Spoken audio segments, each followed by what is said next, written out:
नमस्कार मंडळी. आज बन्या बापू हे एक व्यक्तिचित्र घेऊन आलो आहे. लक्ष्मीनारायणाच्या देवळात रामनवमीच्या उत्सवाचं ललिताचं एकच पहिला नाटक होतं.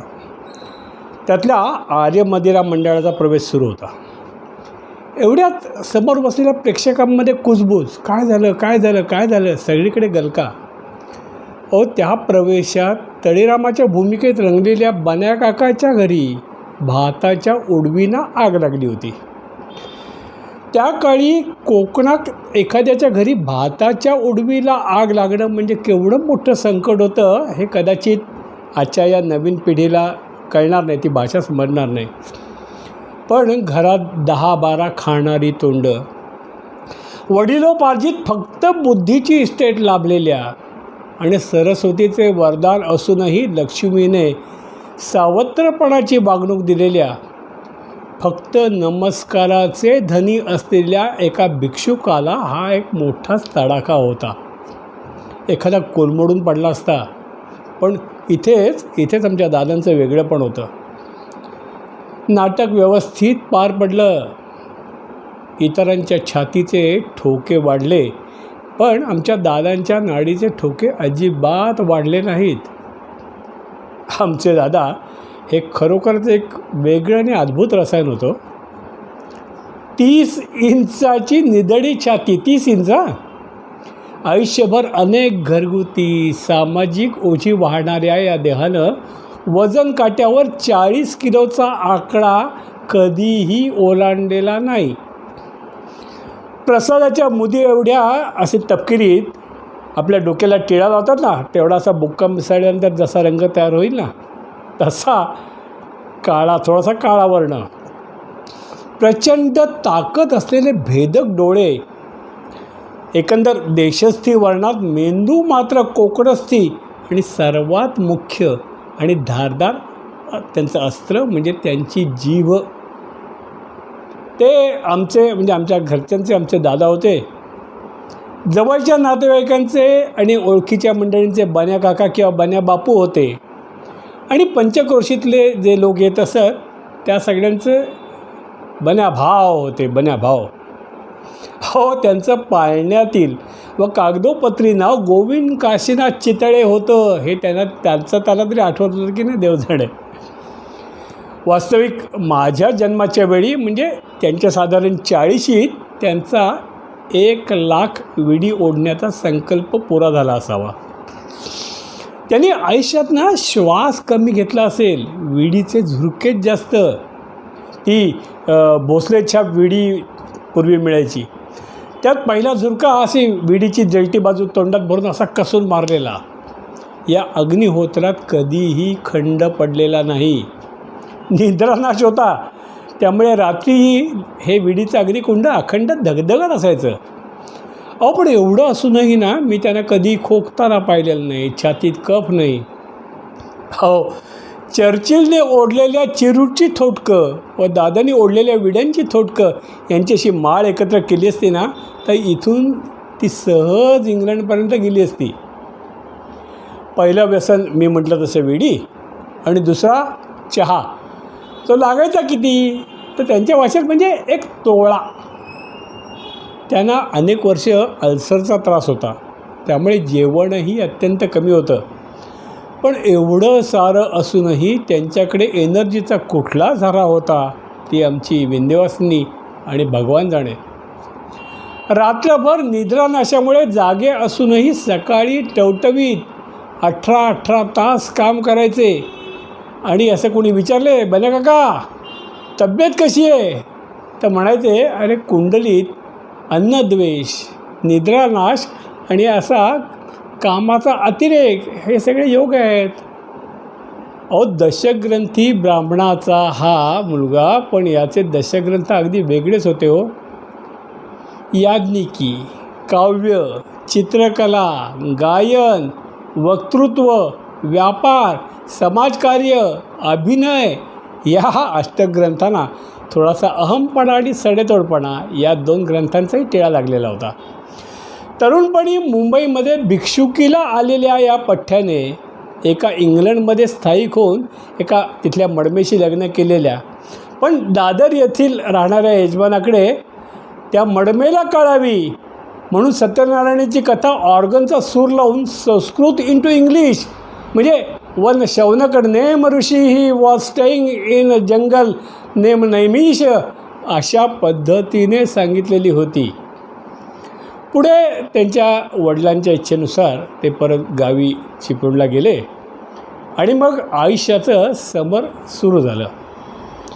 वयाच्या तिशीत आई वडिलांचं छत्र हरपलं आणि मग मोठ्या कुटुंबाची जबाबदारी या हडकुळ्या खांद्यांवर येऊन पडली. नाना प्रकारचे उद्योग झाले, टुरिंग टॉकीज झालं, भाजीचा व्यवसाय झाला, दुग्ध व्यवसाय झाला, पण बरेचसे व्यवहार सगळे आतबट्ट्याचे ठरले. पण शेवटी साधारण 1950-51मध्ये आपल्या वृत्तीला साधेसं लग्न मुंजीचं कार्यालय त्यांनी घरात सुरू केली. त्यातही व्यवसायापेक्षा गरिबीची सोय हा प्रमुख हेतू होता. मंगल कार्यालय नवा बैरीच्या देवळाजवळ चिपळूण ही पाटी आज 60 वर्षांनीही आधाराला 2 मजली RCC कन्स्ट्रक्शनची दणदणीत इमारत घेऊन उभी आहे. त्यांचा मुलगा ही जबाबदारी उत्तमरित्या पुढे चालवतो आहे. भिक्षुकी या धंद्याला ना एक मिंधेपणाची, लुबरेपणाची त्या काळी किंवा अजूनही थोडीशी काळी झाक होती आहे. म्हणजे हे कबूल करण्यात काही नाकबूल करण्यात काही अर्थ नाही, पण ती दादांकडे कधीही दिसलेलं नाही. मंत्र जेवढे आवश्यक तेवढे येत होते, पण तंत्र आणि प्रदर्शन मात्र अफाट होतं. वास्तुशांत म्हणा, नवचंडी म्हणा, शतचंडी म्हणा, ते यज्ञकुंड आणि इतर पूजा साहित्याची जी मांडामांड करायचे ना, ती बघून यजमान आणि आवाहित देवता अशा खुश होऊन जायच्या. मला आठवतं आहे, आमच्या गावातील एक मुलगी लग्नात सप्तपदीचा अर्थ सांगायला बन्याकाकाच हवेत असा हट्ट धरून बसली होती. एकपदी भव मामानुव्रता वहा, अशी मग ती त्यांची रसवंती सुरू व्हायची. दुर्दैवाने त्या काळी हे सगळं रेकॉर्ड करायची साधनं गावात उपलब्ध नव्हती. लोकसंग्रह मात्र अफाट होता, अक्षरशः अफाट. धर्म, जात, दर्जा, आर्थिक परिस्थिती कसलंही कुंपण नव्हतं. बन्याबा पाडशी ऐकली हो, असे विचारत खांदाटपालीचे गोपाळराव महाडिक घ्यायचे. मध विकायला आलेले भोरपी असायचे. शिरू काका, रामभाऊ बापट यासारखे डॉक्टर, शिक्षक ही मंडळी असायची. बाबूशेठ मारवाडी, ब्रिज खेळण्यासाठी कलेक्टर, त्यांच्या त्यावेळच्या स्लीवलेस मॅडम सकटही कधी कधी असायचे. कधी नाट्यमंदारवाले राजाराम शिंदे, तर कधी बन्या काका आलो रे अशी हाक मारत काशीनाथ घाणेकर डॉक्टर यायचे. आणि मग जो गप्पांचा फोड रंगायचा ना, नुसता असा ऐकत राहण्यासारखा असायचा. ज्यांना बहिणी नाहीत अथवा दूर गेलेले आहेत अशा 100 माणसांची बासुंदीपुरीची पंगत भाऊबीजेला आमच्या अंगणात वर्षानुवर्ष असायची. त्या काळातला मंडळी कोकणातील त्या वयाचे बरेचसे गणपती सर्वसाधारण याच छापाचे होते. फरक फक्त एवढाच की काही बरेचसे उजव्या सोंडेचे, कडक शिस्तीचे वगैरे, आणि काही डाव्या सोंडेचे. पण काही ठराविक गोष्टी सोडल्या तर दादा डाव्या सोंडेचे ठरले असते. आजी आजोबांची होणारी वार्षिक श्राद्ध, पक्ष, कुळपरंपरेने चालत आलेली वामन द्वादशीची पूजा, त्या दिवशी द्वादशी श्रवण नक्षत्रयुक्त असली पाहिजे हा कटाक्ष, गणपतीत होणारा मंत्रजागर, नवरात्रीचे उपवास, टिळक पंचांगाचा वापर, या काही ठराविक गोष्टी वगळता आमचं घर म्हणजे एक धर्मशाळा होती. आओ जाओ घर तुम्हारा. किती वेगवेगळ्या कारणाकरता तिथे लोक यायचे. दादांची ना दरवर्षी न चुकता 2-3 वेळा पत्र यायची आजी आणि आजोबांच्या श्राद्धाची तारीख कळवण्याकरता. आणि त्यात लिहिलेलं असायचं, दुपारी बरोबर 12 वाजता आजी आजोबांच्या फोटोला नमस्कार करावा. पिंडान नमस्कुर्याची वेळ बरोबर 12 वाजता येईल. खाली टाटा फिनलेचं असं कडक धोतर, वर सदरा, त्यावर निळा कोट, वर मानेला असं गुंडाळलेलं असं उपरणं, कपाळावर कुंकवाची चिरी, डोक्यात काळी पण डोक्यावर गांधी टोपी, पायात मिल्टिट्या वाहणा, चपलेच्या आकाराची अट नव्हती. हा साधारण वेश असे. भिक्षुकीला जाताना सदरा, कोट, टोपी येणाराच असायची. चातुर्मासात देवळात कीर्तन करायला जायचे तेव्हा पगडी हा वेश असायचा. कानात कायम ना कान्होजी अत्तराचा बोळा आणि ते अत्तर असं चिमटीवर चढून वास घ्यायची सवय. असं करत अंगठी हा अत्यंत आवडता दागिना. त्यांच्याकडे पाहून अंगठी ही बोटातही घालतात आणि जानव्याला ब्रह्मगाठीसारख्या बांधतात अशी माझी अनेक वर्ष समजूत होती.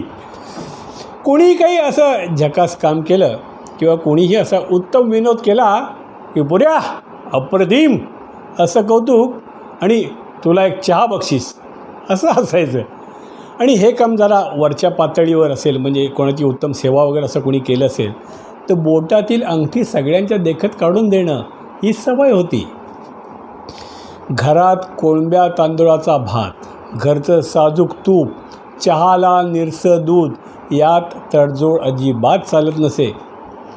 आम्ही मुंबईकर किंवा आमचे पुणेकर नातेवाईक खातो ना ते कदान्न ही त्यांची समजूत आम्ही शेवटपर्यंत बदलू शकलो नाही. अनेक विद्यार्थी त्याकाळी आमच्याकडे शिकून गेले.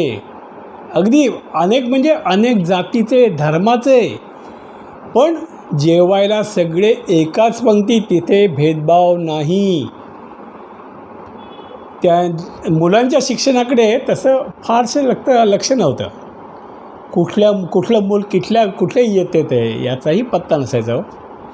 काही काम असलं ना की आशे वाशे कुबे सुमे उशे मिने कल्पन अशी बा डब्बा मुलायच्यासारखी आरोळी ठोकायचे व जी हजर असेल तिने ओ द्यायचा हा दंडकच होता. आमच्या बहिणींना ती सवयच होती.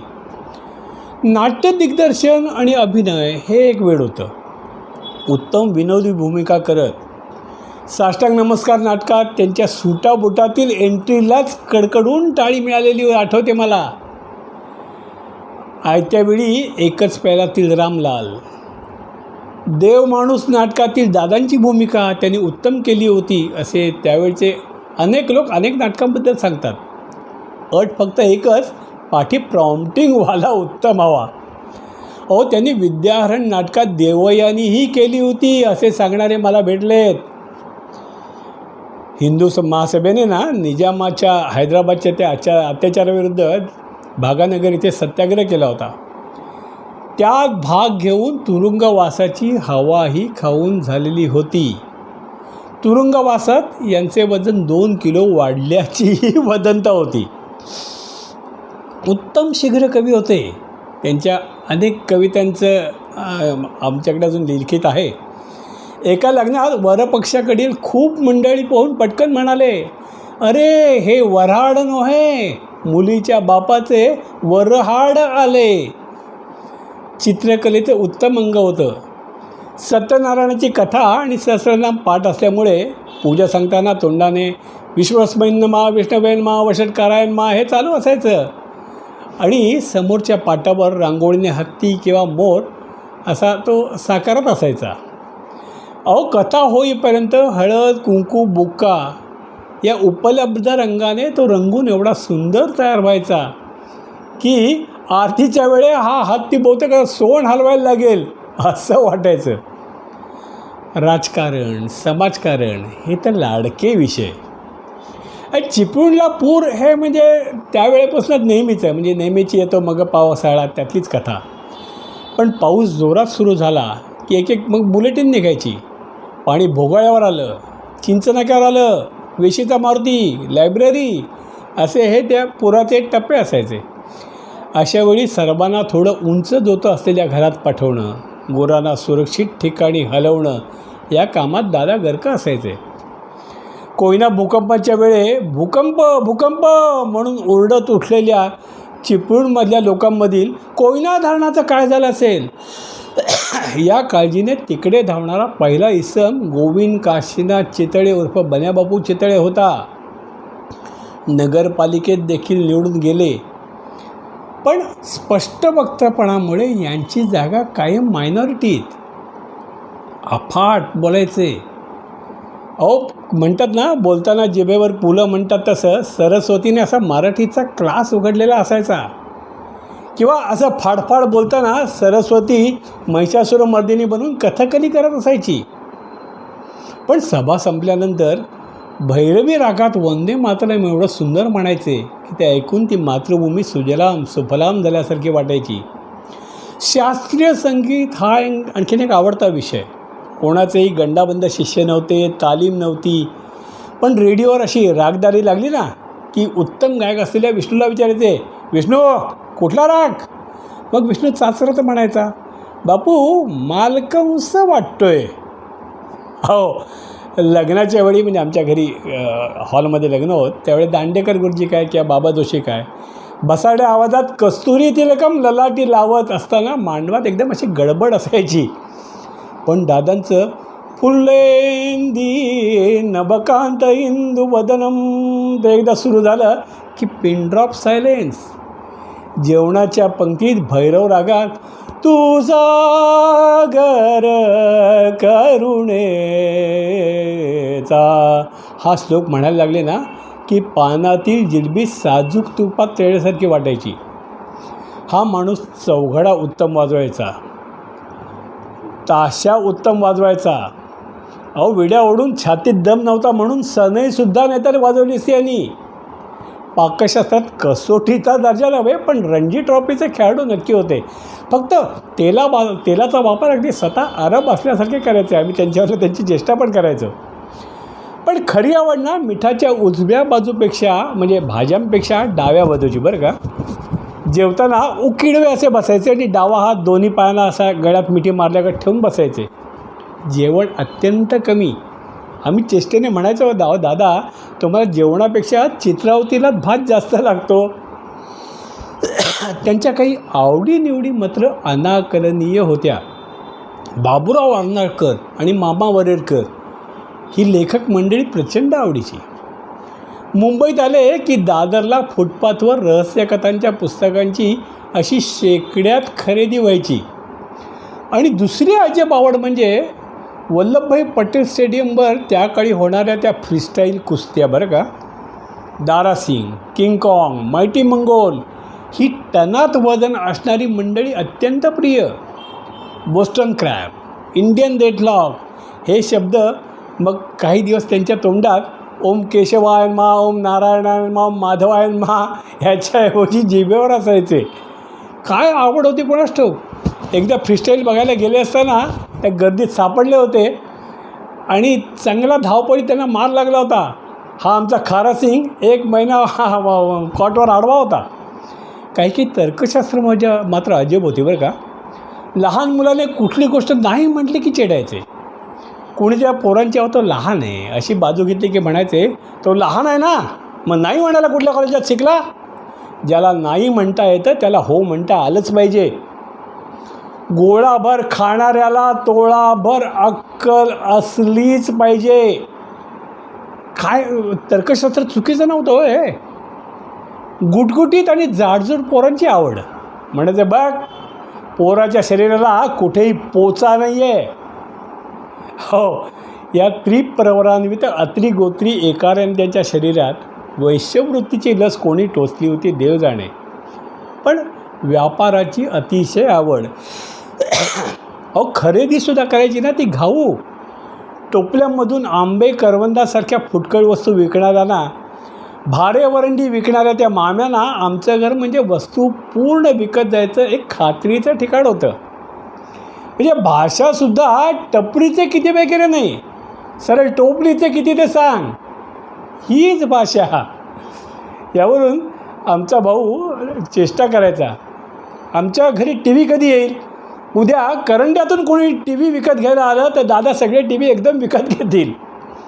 अहो, दादानी विकत घेतलेलं एक 10-12 फूट चंदनाचं झाडाचं खोड अनेक वर्ष आमच्या अंगणात पडलेलं होतं.